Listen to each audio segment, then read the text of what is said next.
Boxing King Media, powered by BYD. Ben Shalom, all the way from LA, dressed like a sailor, just missing the cap. Listen, this is a this is a big event for us. This is a big deal for us, and yeah, I'm delighted to be here. Obviously, it's been a long journey.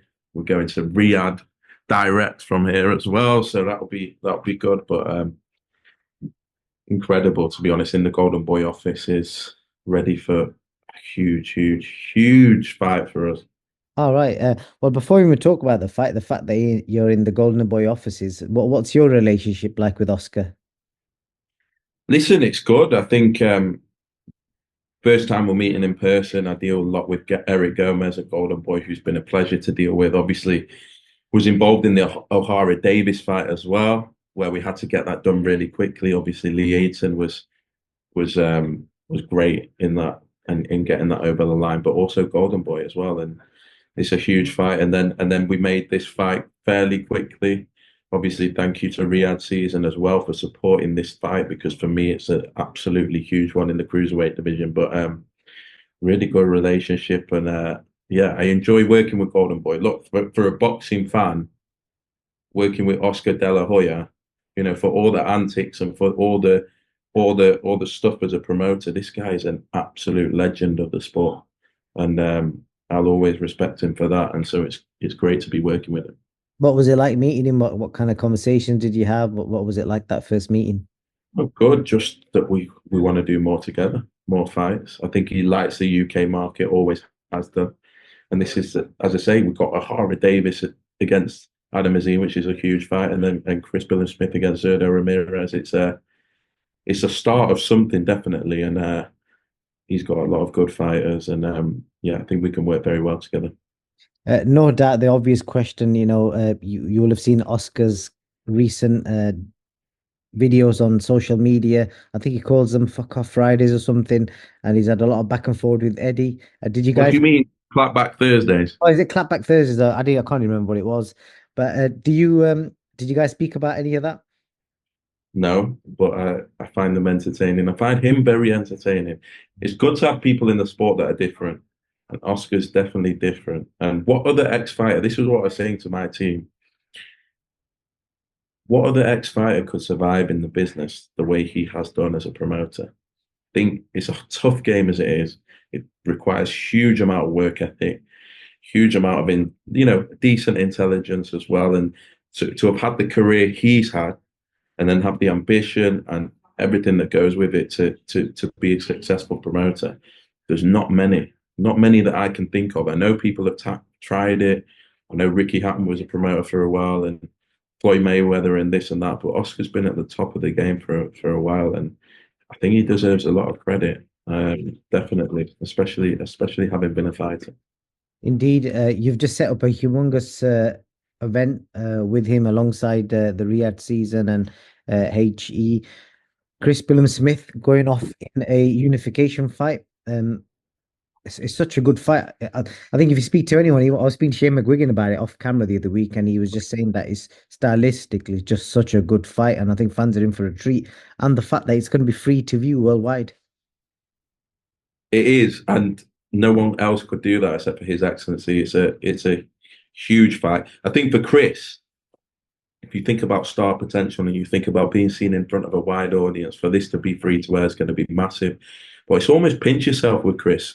When we met him, the dream was to fight in Bournemouth, and he was almost sort of the middle of the road cruiserweight in many people's eyes.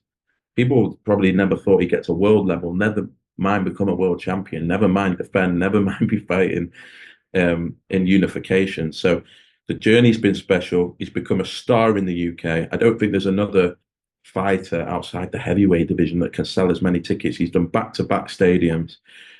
He deserves to be here. He took down Lawrence Okolie, who at the time was considered the best cruiserweight in the world. He then did Master Nat. He then did a demolition job on Richard Riakporhe in Sellers Park. So he deserves to be here. I'm incredibly proud of him. I think he's an absolute gentleman, and this is all that he deserves. And he'll be underdog again, Go. He's always the underdog. But You know I what I can't find tell you fascinating? how confident I am with it. You know what I find fascinating, Ben? I remember when you signed him, there was like a big thing about him not being a sell, saying that, he won't be able to sell out Bournemouth. And you went out and not only did you do the arena in Bournemouth, you did the football stadium. And obviously it was like a gamble on your part, I'm guessing, but it all paid off. And now you're going to reap the rewards of him getting him on the biggest stage in boxing. So you must look back at what you've done with Chris Smith and think, you know what? I've proved a lot of people wrong, and it's probably one of your best achievements, would you say, as a promoter? Because Yeah, yeah, without a doubt, without a doubt. There's not many British world champions, and Chris deserves it. I think when we first started signing fighters, we had to pick fighters that maybe, especially free agents, and maybe fighters did other promoters didn't value as much or didn't want as much. And I think of a few. And so we're picking up fighters that maybe are out of contract for a reason where they're not there's the potential's not been seen, it's not been realized. I think Tasha Jonas was another one at that time. And really for Chris, the potential was always there in Bournemouth. The potential was always there in terms of to create a superstar. Can we turn that phone off? Sorry. all right. Um, and and to have the journey, the goal was always let's get himself ready for a world title. But then to have gone from Bournemouth Arena, as you said, to become almost a superstar before he became world champion. He sold out a stadium in his first challenge for a world title against Lawrence Okolie. To have come through that, as I said, probably the fiercest cruiserweight at the time, having beaten Chamberlain in a war about 8 months earlier. Then he fought Arman Jojai with that incredible knockout. The pavement was laid, and as I say, since then, Masternak, a very very tough fight. He sort of found a way. Richard Riakporhe, demolition job, as I said. For us, yeah, one of the proudest, definitely journeys that we've been on. And yeah, it's as I say, the journey continues as well, and that's what's so exciting. And yeah, this is a special moment for us because it's not often you get to take a fighter around European level, someone that no one ever believed would get to world level. To have been able to give him those consistent opportunities, to have been able to give him those activities, to be able to achieve his dream, to be able to box in front of tens of thousands of people, to have done 2 stadiums with him. It couldn't happen to a nicer guy. And Shane McGuigan, that deserves a lot of credit, is one of the most incredible journeys in British boxing that we have today. And then to get another fight that we feel is absolutely ready made for us. It's yeah, incredible journey. One where not just me, but the whole company really is really proud of. Indeed, I bet. I'll move on to some other topics. You mentioned Lawrence Okolie there. I've spoken to him recently a few times. He's been a bit coy about, what his future plans are. Can you tell us what the latest on Lawrence is? Um, we have been speaking. I'd like to see him fight Richard Riakporhe. I think that was a fight that should have happened in the cruiserweight division. I was saying to Chris Smith, if I'd have thought when we signed Lawrence that Lawrence was never going to fight Richard, that was their big fight. Chris stopped it happening. He went and beat Lawrence. He's then beat Richard. Both of those guys probably are now way too heavy for cruiserweight. Both of those guys want to compete at heavyweight. There's that natural rivalry from that cinema incident, and I know that they've both been dying to get their hands on each other ever since. And that's the fight that I want to see. That's the fight that I think should happen, whether at a bridgeweight or at heavyweight. It's the natural fight for both, and I hope, fingers crossed, it can happen in January next year. All right, is that something you're working on then, I'm guessing? It's something that we're very keen on. I think Richard, as I say, won't return to the cruiserweight division. These guys are 6'5", 6'6" guys that are in their 30s that have been killing themselves at the weight in the cruiserweight division. The heavyweight division's on fire, and yeah, I think it's a ready-made fight for both of them. You will have seen at the weekend Michaela Meyer winning the women's title. I know you've got a couple of really good ladies on your side. Are you looking to try and jump in before a rematch happens with Sandy Ryan? Yeah, first of all, I'm delighted for Michaela. I've worked with her a few times now. And if you think about the Tasha Jonas defeat, you think about who was the defeat prior, Alicia Baumgardner. Both fights that a lot of people thought should have gone in Michaela's favor.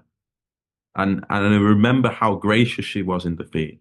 I remember what a role model she was. I remember, she could have really lost the plot after those fights. And I'm delighted that she got her opportunity. Credit to Top Rank for getting it her. I appreciate she probably had her rub of the green on the decision this time. But yeah, I've seen a lot said around what happened to Sandy. But for me, Michaela, it couldn't happen to a nicer person. And with Lauren Price and Natasha Jonas in that weight category with the titles, Habazan as well. It's a great weight division, that 147 division, and I expect Michaela to fight over here again. Would you make of the paint incident if you was a promoter that night? How would have you dealt with that? It's a difficult one because I've seen people say pulling out the fight, but You don't get paid then, do you? for me, that's never an option for a fighter. Never an option. What happened to Sandy was terrible. We don't know who it was. As I say, as a person that sort of knows Michaela, has worked with Michaela, can't see her ever being involved in something like that. But yeah, obviously seeing those pictures wasn't great. Never nice to happen to a fighter.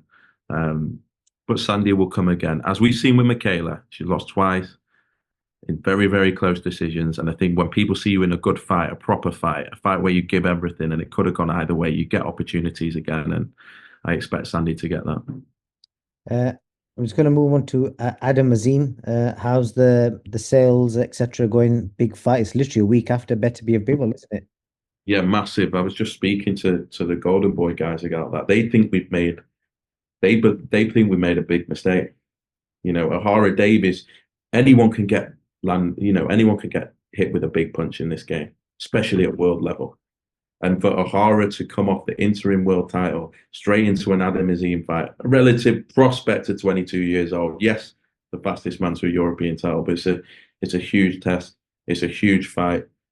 The sales and the interest in that fight have been as we expected, but when we compare it to the Wardley Clarks early in the year, it's incredible the interest. I think there's a lack of UK events, not of those real domestic fights, and I think we're seeing the benefit of that with that one. And for me, it's a chance for Adam Azim to really make a statement to show how how far he's come, where he's at, and for me, everyone talks about these other future superstars coming through in boxing. For me, Adam Azim is right up at that top of the list at 22 years old, and yeah, huge fight. He's matured so much outside the ring recently. I don't know if you've seen him or interacted with him in the past 6 months, but this is a different person. Yep. Something's clicked. And I believe inside and outside the ring, we're going to see it go to another level. And yeah, a big night for Adam, a huge test for Adam, but hopefully a big statement as well. Last question I've got for you, Ben, is the obviously press conference last week where Chris Eubank Jr. made them statements, and then at the end of the press conference, there were apologies from both sides, from Chris and Frank, and Eddie's done a few interviews since, and he's kind of suggested, and I think Frank Smith, when I spoke to him as well, they've suggested that it was kind of staged or set up. So can you tell us anything about that? Do you think anyone on this planet can tell Chris Eubank Jr. what to do? I think you've got another mind, because this is a guy that's 35 years old. He's a seasoned pro. He speaks his mind, and they all know that. Was I happy with it when all the promoters are working together and we're putting a show on the size of this? No. Has he got massive balls? Yes. Do I agree with what he said? No. So I think I appreciate there's going to be the back and forth, and I'm obviously looking forward to next week and all that. But Chris creates headlines. He's his own man. He's uncontrollable, and I think they know that. And look, I think a lot of fighters probably saw that and thought, bloody hell, we wouldn't dream of doing that in a million years. And I'm not saying he was right to do it, but I'm saying that's what Chris Eubank Jr. is all about. And it's those old school fighters, Goal. When I say old school, you think of the David Hayes, you think of the Dillian Whites, you think of the Derek Chisoras. We don't have those characters in British boxing anymore, right or wrong. They all do crazy things. They all say things that the promoters can't control all the time. But it creates headlines.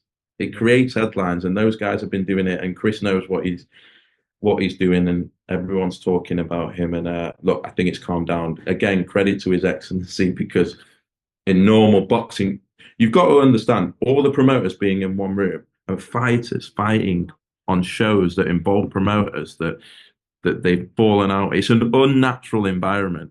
It's almost like ready-made for an explosion at any time. At any time, I'm walking into those rooms and I'm thinking, what is going to happen next? Because you're seeing people you would never see. The fighters are confused as to what's going on. They're going to a head-to-head and having 3 or 4 promoters stood in their face. It's gonna create these moments. But credit, as I say, to His Excellency, because he shuts it down in a matter of hours, rightfully. Both Frank and Chris have apologized to each other, and I think that'll be the end of it now. And just lastly, for clarity, it had nothing to do with you. I'm not even going to answer that question. I walked out that press conference. I think I did one interview. I was like, right, I'm gone, because that was a bombshell. It will live. I think it's one of those moments in boxing history that people won't forget.